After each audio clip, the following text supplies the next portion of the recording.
আসসালামু আলাইকুম। HSC chapter টিয়ারলি সিরিজের প্রথম ভিডিওতে সবাইকে স্বাগতম। আজকে আমরা এইচএসসি ফিজিক্সের ফার্স্ট পার্ট এবং সেকেন্ড পার্টের চ্যাপ্টারগুলোকে টিয়ার লিস্টে ভাগ করব। সবচেয়ে ভালো চ্যাপ্টারগুলোকে আমরা এস টিয়ারে ফেলবো, তারপরেরগুলোকে এ টিয়ারে ফেলবো, মোটামুটিগুলোকে বিতে, সিতে মোটামুটি খারাপগুলোকে, আর ডিতে হলো লাস্টে যেগুলো একদম মানে চলে না এরকম চ্যাপ্টারগুলোকে রাখবো। এগুলোর মানে কি তুমি অন্য চ্যাপ্টারগুলো পড়বা না যেগুলো একটু নিচের দিকে আছে উত্তর না, এগুলো মূলত একটা চ্যাপ্টারের হার্ডনেস লেভেল, একটা চ্যাপ্টারের কন্টেন্ট লেভেল, একটা চ্যাপ্টারের কোশ্চেন আসার প্রবাবিলিটি এবং একটা চ্যাপ্টারের কতটা ইম্পর্টেন্স তোমার এইচএসসি লাইফে থাকবে সেগুলোর উপর ভিত্তি করে টিয়ার লিস্টটা করা।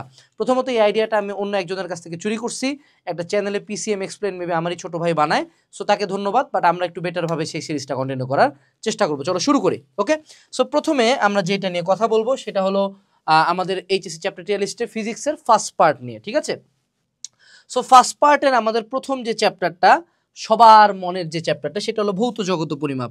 আমরা খুব ভালো মতোই জানি এটা কোনো চ্যাপ্টারের মধ্যেই পড়ে না, এটা একটা একদম ডি টিয়ারের একটা চ্যাপ্টার। এখান থেকে মেজরিটি অফ দ্য কেসে সৃজনশীল আসে না বললেই চলে, ভর্তি পরীক্ষায় কোশ্চেন আসে না বললেই চলে, জাস্ট রিডিং দেওয়ার জন্য দিতে হয়।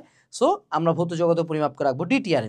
এরপরে আমরা আসবো হলো ভেক্টর। ভেক্টরকে আমরা এস টিয়ারে রাখছি, যদিও কন্টেন্ট ওয়াইজ যদি আমরা ধরি ভেক্টর খুব একটা সিগনিফিকেন্ট রোল কি প্লে করে উত্তোলন না, কিন্তু যেহেতু এটা এইচএসসির পড়া সিগনিফিকেন্ট প্রথম চ্যাপ্টারটা এবং এটা কাইন্ড অফ এইচএসসি ফিজিক্সে একজন মানুষের আন্ডারস্ট্যান্ডিংটা কোন লেভেলে হবে সেটার বেসিসটা নির্ধারণ করে দেয়, সেক্ষেত্রে আমাদের ভেক্টর থাকবে হলো এসটিআর।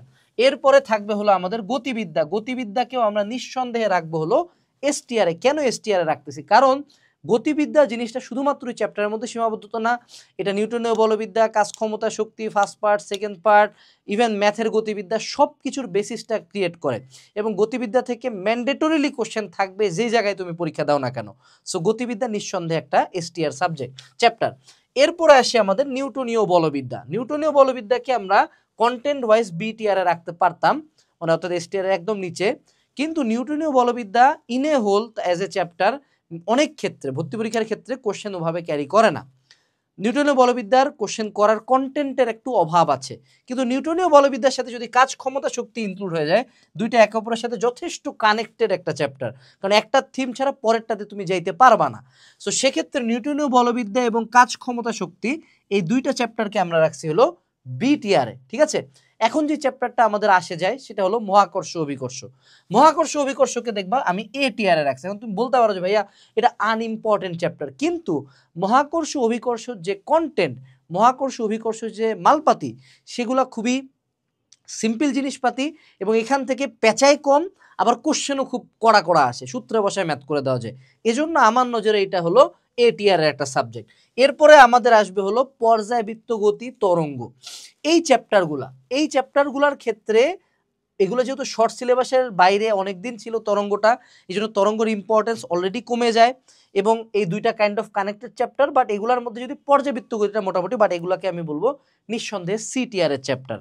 আরেকটা চ্যাপ্টার আছে সেটা হলো পদার্থের গাঠনিক ধর্ম, ফ্লুইড মেকানিক্সের হয়তোবা কাইন্ড অফ একমাত্র চ্যাপ্টারের কন্টেন্ট বেশি হইলেও এখান থেকে কোশ্চেন পেঁচায় নিঃসন্দেহে কম এবং কোশ্চেন ঠাকাঠাক ডিরেক্ট কম পাওয়া যায়।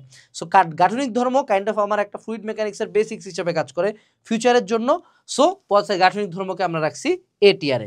আর সর্বশেষে আদর্শ গ্যাস ও গতিতত্ত্ব, এই চ্যাপ্টারটা কাইন্ড অফ আমাদের কেমিস্ট্রি সেকেন্ড পার্টের পরিবেশ রসায়নের সাথে যথেষ্ট কানেক্টেড।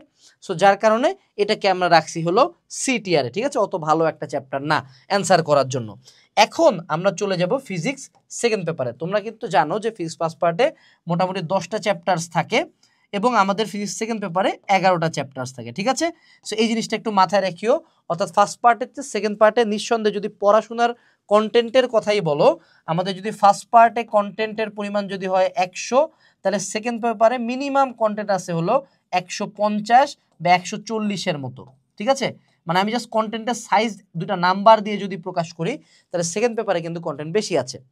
বাই দা ওয়ে, তুমি ফার্স্ট পার্ট সেকেন্ড পার্ট যদি একসাথে পড়তে চাও সবগুলা বিষয়ের এবং গোটা বাংলাদেশের একমাত্র কোর্স, যেই কোর্সে ডিটেলে একটা অ্যাপে ঢুকে সকল সাবজেক্টের 12 ধাপের ক্লাস, এক্সাম ম্যাটেরিয়ালস, অর্থাৎ তোমার কলেজ থেকে ইউনিভার্সিটি ক্যাম্পাসে যাওয়ার পর্যন্ত যা যা লাগে সব কিছু একটা কোর্সে যদি চাও, তাহলে আজকে এনরোল করতে পারো একাডেমিক অ্যাডমিশন কোর্সে।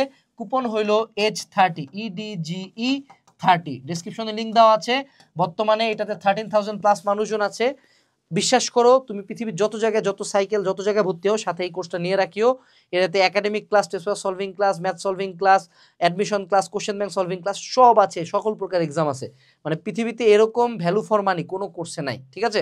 এরপরে আসো, এখন আমরা সেকেন্ড পেপার নিয়ে কথাবার্তা বলি। সেকেন্ড পেপারের প্রথম চ্যাপ্টারটা হলো তাপগতিবিদ্যা। এটাকে আমি STR কেন দিছি, এটা যদিও অনেকের কাছে কঠিন লাগে, কিন্তু তাপগতিবিদ্যা থেকে কোশ্চেন যে কোনো জায়গায় দিবেই, ইনায় বিনায় দিবেই, এবং কন্টেন্টও যথেষ্ট ডেপথের কন্টেন্ট, অর্থাৎ এটা আমাদের থার্মোডাইনামিক্সের বেসিক্সটাকে ক্রিয়েট করে দেয়। সো তাপগতিবিদ্যা আমার নজরে একটা STR চ্যাপ্টার। যে কোনো সাবজেক্টের প্রথম চ্যাপ্টারটার প্রতি আমাদের আকর্ষণ বা টানটা অনেক বেশি থাকে, সেক্ষেত্রে তাপগতিবিদ্যা নিঃসন্দেহে STR একটা চ্যাপ্টার।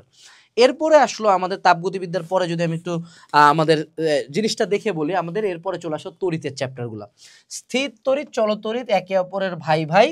স্থির তড়িৎ, চলতড়িৎ নিঃসন্দেহে আমাদের ATR এ রাখতে হবে, STR এ যাবে না, কারণ এগুলোতে আবার চলতড়িতে স্পেসিফিক্যালি প্রচুর প্যাচ দেওয়ার অপশন থাকেই টিচারদের কাছে, স্পেসিফিক্যালি ফর সার্কিট্রি। তো সেক্ষেত্রে স্থির তড়িৎ, চলতড়িৎ আমাদের ATR এ থাকবে।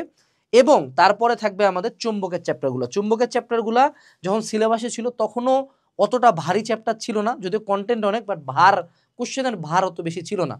তো সেক্ষেত্রে তড়িৎ চুম্বক ক্রিয়া বা চুম্বকত্ব এবং তড়িৎ প্রবাহের তড়িৎ চুম্বক আবেশ এবং পরিবর্তী প্রবাহ, এই দুইটাকে আমরা রাখছি হলো CTR এ, ঠিক আছে। এখন যদি আমরা চলে আসি, আলোকের চ্যাপ্টার আছে দুইটা, ভৌত আলোক বিজ্ঞান এবং জ্যামিতিক আলোক বিজ্ঞান। এই দুইটাকেই আমরা নিঃসন্দেহে রাখে দিব CTR এ। কেন রাখছি, এদের মধ্যে ভৌত আলোক বিজ্ঞানকে হয়তোবা আমি একটু উপরে দিতে পারি, স্টিল এখানকার কোশ্চেনগুলা অতটা সিগনিফিকেন্ট না, অতটা প্যাচ সম্পন্ন না, এবং অনেক জায়গায় অনেক ক্ষেত্রে অ্যাভয়েডও হয়ে যায়, ঠিক আছে। সো এগুলোকে আমরা দিয়ে দিছি CTR এ। কিন্তু আমরা BTR এ আবার রাখছি হলো আমাদের আধুনিক পদার্থবিজ্ঞানকে, ঠিক আছে। সরি বি না, ATR এ রাখছি আধুনিক পদার্থবিজ্ঞান, কারণ এটা একটা ভেরি ইন্টারেস্টিং চ্যাপ্টার, অসংখ্য নতুন জিনিসপাতি আমরা জানতে পারবো এবং ভালো পরিমাণে এখান থেকে কোশ্চেন আসে। সো আধুনিক পদার্থবিজ্ঞান আমাদের BTR এ আছে, সরি ATR এ আছে। আর BTR এ থাকবে আমাদের পরমাণু মডেল, নিউক্লিয়ার পদার্থবিজ্ঞান। অনেকে অবাক হইতে পারো যে ভাইয়া আপনি আলোক বিজ্ঞানকে নিচে দিছেন, এই মালটাকে উপরে দিছেন, কারণ এই মালটা থেকে কোশ্চেনে আসে আমার তেজস্ক্রিয়তা, এই একটাই জায়গা তেজস্ক্রিয়তা, কোশ্চেন তুমি পাবা এখান থেকে, ঠিক আছে। সব জায়গাতেই কোশ্চেনটা দেয় যে ওই যে এর সূত্রের ম্যাথটা এটা লাগে। সো পরমাণু মডেল ও নিউক্লিয়ার পদার্থবিজ্ঞান আমাদের BTR এ। এখন আমাদের লাস্টের দুইটা চ্যাপ্টার আছে, জ্যোতির্বিজ্ঞান আর সেমিকন্ডাক্টর ইলেকট্রনিক্স। এগুলো কোনোটাই এরকম সিগনিফিকেন্ট চ্যাপ্টার না, এগুলো নিঃসন্দেহে আমাদের DTR এর চ্যাপ্টার। এখন তোমাকে এই টিয়ার লিস্টটা দেওয়ার আমাদের প্রাইম রিজনটা কি? টিয়ার লিস্ট দেওয়ার প্রাইম রিজন হলো যাতে তুমি যখন কোনো একটা চ্যাপ্টার পড়বা তোমার ওই অনুযায়ী এফোর্টটা বাড়ায় দিতে হবে বা কমায় দিতে হবে। অর্থাৎ যেগুলা STR এর চ্যাপ্টার সেগুলোতে সর্বোচ্চ এফোর্ট দিয়ে পড়তে হবে এবং কোনো টপিক বাদ দেওয়া যাবে না। ATRও এফোর্ট থাকতে হবে। ধীরে ধীরে হয়তোবা কোনো যদি চ্যাপ্টার স্কিপ করার চিন্তা হয় সেটা D থেকে হইতে হবে। তুমি B পর্যন্ত বা C পর্যন্ত মোটামুটি তোমাকে এই চ্যাপ্টারগুলোর ক্ষেত্রে অ্যাটলিস্ট 70 to 80% ইনপুট নিয়ে যাইতে হবে। এই চ্যাপ্টারগুলোর ক্ষেত্রে আমার 90% ইনপুট লাগবে, এগুলার ক্ষেত্রে 100% ইনপুট লাগবে, এগুলার ক্ষেত্রে 110% ইনপুট লাগবে। এগুলার ক্ষেত্রে তুমি হয়তো বা 50% টপিক পড়েও বা জাস্ট রিডিং দিয়েও চলে যাইতে পারো, ঠিক আছে। সো এগুলো হলো তোমার এফোর্ট, এই কলামে থাকবে তোমার এফোর্ট তুমি কতটুকু দিবা। এখন আমরা বলতেছি না যে বাকি চ্যাপ্টার পড়িও না, বা আমি বলেও দিচ্ছি না যে তুমি 90-র বেশি পড়বা না, আমি বলতেছি 100ই পড়ো। বাট যখন এক্সাম আগে আসবে, এক্সাম তো একটা চ্যাপ্টারের উপর না, এক্সাম HSC-তে পেপার ওয়াইজ হবে আর অ্যাডমিশনে সব সাবজেক্ট মিলা হবে। তো সেক্ষেত্রে তখন আমাদেরকে টিয়ার লিস্টগুলা হিসাব করেই আমার এফোর্ট লেভেলটা রিভিশনের ক্ষেত্রে হিসাব করতে হবে। এবং পড়ার ক্ষেত্রেও মনে রাখবা যে এই চ্যাপ্টারগুলোতে বেশি ইম্পর্টেন্ট, এগুলো আমাকে 100% অ্যাকোয়ার করেই যাইতে হবে নলেজটা, ঠিক আছে। তো একাডেমিক টু অ্যাডমিশন কোর্সে ভর্তির লিঙ্ক ভিডিও ডেসক্রিপশন বক্সে দেওয়া আছে।